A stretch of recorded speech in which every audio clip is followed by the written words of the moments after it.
Bienvenue à tous, voici une nouvelle discussion sur les matières premières. Tout ce à quoi nous faisons référence dans cette leçon et dans ce mois, le contenu de juin, se réfère spécifiquement à une commerce de papier uniquement.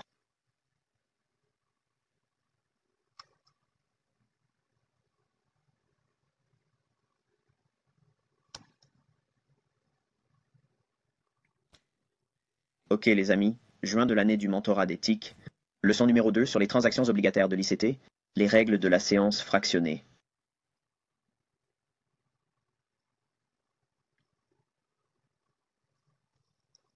D'accord, les règles de fractionnement des T-bons. Avant d'entrer dans le vif du sujet, je comprends que la plupart d'entre vous, dans ce mentorat, pour apprendre à négocier avec mes concepts. Et il y a beaucoup de temps de la journée, des références pour le Forex et les matières premières ont un élément unique de l'heure de la journée. Je vais vous apprendre à la façon dont j'interprète l'action des prix pour mon analyse pour le marché obligataire. Il y a des similitudes, mais aussi de légères différences. Comme je l'ai mentionné au début de ce mentorat, lorsque nous entrons dans le matière première, il y a des études sur l'heure de la journée, mais il y a un petit écart par rapport à ce que l'on s'attend normalement à voir, par exemple, sur le marché des changes. Il y a un petit chevauchement, mais il y a aussi un petit écart par rapport à ce que l'on attendrait normalement de l'heure de la journée. Traditionnellement, les séances de nuit ont un impact et il s'agit traditionnellement de la session de Londres. La séance matinale de New York est définie entre 8 heures du matin, heure de New York, et midi, heure de New York. Je vous remercie de votre attention. La séance de l'après-midi à New York est définie entre midi, heure de New York, et 15 heures, heure de New York. Avant d'aller plus loin, je crois comprendre que, bien que nous soyons généralement familiarisés avec la session de New York ou la zone mortelle ouverte de New York ou la zone mortelle ouverte de New York, et il y a une zone mortelle fermée de Londres, et ensuite, la fourchette quotidienne peut être négociée jusqu'à 2 heures de l'après-midi. Il y a un peu de chevauchement, mais nous allons le définir en 2 sessions. Ce que j'enseigne ici, c'est que le concept d'analyse doit être axé principalement sur la séance de New York. Par contre, si vous voulez passer au niveau supérieur, peut-être que vous avez suivi les leçons de cette semaine et que vous tombez amoureux du trading d'obligations et vous dites, vous savez, au diable les défauts du Forex, au diable le trading d'actions et les autres classes d'actifs, je vais devenir trader d'obligations. Eh bien, vous savez, très bien, c'est merveilleux. Si c'est ce que vous devenez et que vous trouvez votre niche sur le marché, alors c'est génial. Signifie que vous avez réussi en passant par le mentorat. Mais vous pouvez négocier pendant la nuit ou lors d'une session à Londres, le ZB ou obligation du Trésor à 30 ans, et négocier avec les mêmes que nous avons évoqués en ce qui concerne l'ouverture, l'Open de Londres. Je vous conseille d'utiliser les informations qui sont perçues par la négociation de nuit pendant la session de Londres pour rechercher des stops, des vides de liquidité, les écarts de juste valeur, ce genre de choses, et de vous concentrer principalement sur la négociation, la séance de New York. Comme nous l'avons mentionné dans la leçon 1 concept obligataire, le volume le plus important est observé entre 8 heures et 9 heures du matin, ou généralement avant l'ouverture des marchés boursiers. Donc entre 8 heures et 9 heures et demie, heure de New York, c'est l'afflux le plus important d'achat et de vente des contrats à terme sur les obligations du Trésor. La séance du matin présente un avantage intrinsèque car elle enregistre généralement le volume le plus important de la journée. Cela signifie qu'elle va généralement former le creux le plus élevé de la séance de New York, ou le mélange ou la fourchette totale de le vrai jour pour les bons du Trésor. La séance de l'après-midi se caractérise généralement par une continuation, ou renversement, et l'autre chose est une consolidation. En général, vous verrez donc un mouvement le plus souvent au cours de la séance du matin. J'ai essayé de me concentrer sur les matières premières en tant que classe d'actifs, en me concentrant principalement sur 8 heures, 20 heures du matin à 11 heures du matin. C'était en quelque sorte ma zone d'abattage, si l'on peut dire, l'appeler ainsi. Lorsque je négociais le E-mini S&P, les contrats à terme sur le S&P, le grand garçon, les devises et le marché obligataire, c'était ma journée de travail. Je voulais être un déviant ou vraiment pousser ma chance j'échangerai la séance de l'après-midi. Et pour la séance de l'après-midi, pour le marché des obligations du Trésor, il s'agit ici de la période allant de midi à 3 heures de l'après-midi. Les jours de tendance peuvent voir la journée de négociation être unilatérale, tant pour la séance du matin que pour celle de l'après-midi. En d'autres termes, l'ouverture vers de 8h à 8h20, heure de New York, crée le niveau le plus bas de la journée et il peut être négocié jusqu'à 3 heures de l'après-midi. La tendance du matin et de l'après-midi est unilatérale et complètement haussière. L'ensemble de ces séances crée la fourchette journalière complète. Les jours de tendance peuvent commencer également avec l'une des sessions. Par exemple, la séance de l'après-midi. Par exemple, il pourrait y avoir un FOMC en fin d'après-midi, comme ce sera le cas demain. Le marché obligataire pourrait être consolidé pendant la séance du matin, puis entrer dans une tendance dans la session de l'après-midi qui se poursuivra, et ce que nous appelons un coureur où vous pouvez avoir. Le mouvement se poursuit continuellement, se poursuit lors de la prochaine séance de bourse ou de la séance suivante.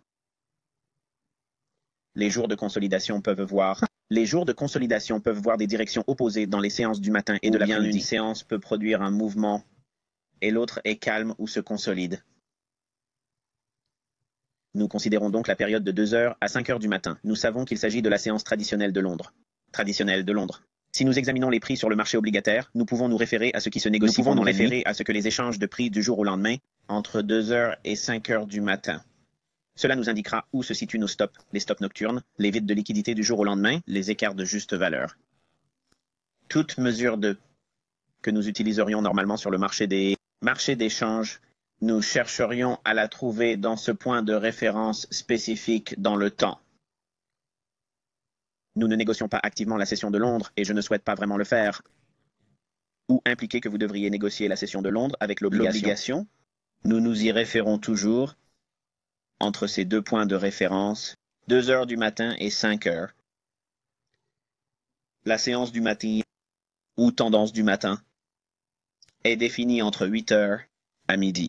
Parfois, la séance de 8h à midi peut se terminer plus tôt, vers 11h, ce qui correspond à la période traditionnelle de fermeture de la bourse de Londres. Période traditionnelle de fermeture des marchés à Londres, les traders européens de Londres chercheront à fermer boutique. Ils ont gagné de l'argent dans la matinée et se sont mis sur la touche. Cela ne signifie pas que les jours de négociation sont terminés ou qu'il n'y a plus d'opportunités. Cela signifie simplement que nous allons assister à une réduction du volume.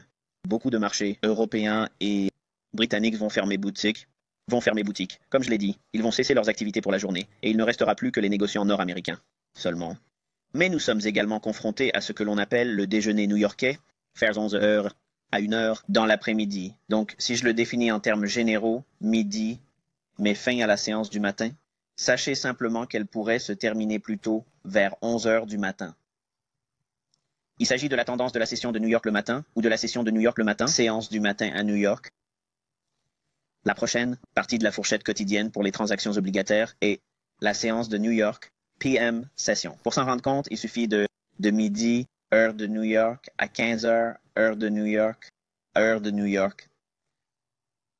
Il s'agit là encore de la session de l'après-midi à New York. En règle générale, si vous avez un runner, cela signifie que les marchés ont atteint un plus bas significatif au cours de la session du matin. Vous pouvez voir le suivi des mouvements égaux et distants, ce type de scénario. Et tout ce qui se produit habituellement au cours de la séance du matin est généralement perçu plus rapidement ou en moins de temps dans la séance de l'après-midi, s'il y a un degré élevé de gamme journalière, si vous voulez. Vu lors de la séance du matin, cela signifie que la séance de l'après-midi sera plutôt abrégée. La façon dont nous pouvons utiliser cette information est la suivante. Si nous savons que la partie de la journée consacrée aux lignes a été remplie par la séance du matin et que nous sommes à plat avant le déjeuner de New York, nous pourrions éviter de négocier la séance de l'après-midi. Ne revenez pas pour la deuxième partie de la séance. Contentez-vous de ce que vous avez fait et rentrez chez vous, dans le noir. Très bien, reprenons les exemples de la première leçon. La première leçon est définissons l'action des prix au moyen des règles de fractionnement des séances cassées entre 2h et 5h du matin. Il y avait une ouverte à Londres. Transaction ici, les transactions remontent pour combler l'écart de juste valeur et se vend dans ce que nous appelons classiquement l'ouverture de New York. Sur le marché d'échange, mais nous devons maintenant appliquer les règles relatives aux obligations, c'est-à-dire de 8h à 9h. Nous avons notre ouverture, l'étendue, que nous avons définie dans la première leçon. Nous avons ensuite assisté à un mouvement de baisse, ce qui correspond à l'ouverture des actions, qui court sur ce d'ouverture de la fourchette. Et tout cela se produit pendant la séance du matin. Pour la tendance du matin, le prix augmente jusqu'à 11 heures. Les traders londoniens et européens rentrent chez eux. Ils quadrillent leur position. Le retracement a lieu jusqu'à midi. Le retracement se termine donc à midi, et c'est le début de la séance de l'après-midi que nous voyons ici. Il s'agit de la tendance de l'après-midi ou de la session PM pour les obligations. Le prix atteint son plus haut niveau aujourd'hui avant 14 heures, heure de New York, et entre en consolidation à 3 heures de l'après-midi. Nous pouvons donc voir que la fourchette journalière est définie à 8 heures du matin. C'est typiquement un jour haussier. Nous pouvons voir le mouvement à la baisse, qui est un mouvement de Judas. Le prix s'éloigne, revient, trouve le support à l'ouverture, à peu près à ce niveau de 53,27 ou à peu près, pour ensuite remonter en atteignant un sommet le jour de la journée à 2 heures de l'après-midi. Le prix entre dans une phase de retracement et de consolidation à 15 heures. La puissance 3 traditionnelle vient d'être définie en termes de ces règles de fractionnement des séances pour les obligations. OK, nous avons un autre exemple ici, et encore une fois, ce sont les mêmes exemples que j'ai utilisés dans la première leçon. Nous définissons simplement les règles de la session fractionnée pour votre bénéfice. Encore une fois, nous avons une fluctuation des prix à l'ouverture de la bourse de Londres. Le prix atteint un sommet, se négocie à la baisse, dans la séance de 8 à 9 heures du matin. Remarquez qu'il sort du creux qui s'est formé à l'ouverture de Londres, à l'ouverture de la bourse de Londres. Ainsi, la séance du matin pour le marché obligataire se négocie en dessous des creux de la séance de Londres. Cela crée un échec. L'oscillation se transforme en un bloc d'ordre haussier au niveau 53,29. Le prix entre en expansion tout au long de la tendance du matin ou de la séance du matin jusqu'à midi, où il crée un profil d'inversion du marché. Et l'inversion a lieu et nous avons les règles de la séance divisée, la séance du matin étant plus élevée que la séance du soir à la hausse, et la séance de l'après-midi à la baisse, les deux offrant des opportunités, l'une pour acheter et l'autre pour vendre. Puis, après 3 heures, le prix entre dans ce que nous considérons classiquement comme une consolidation, telle que définie par le jour réel sur le marché des changes. OK, nous avons un autre exemple ici. Le prix atteint son plus haut niveau à 2 heures.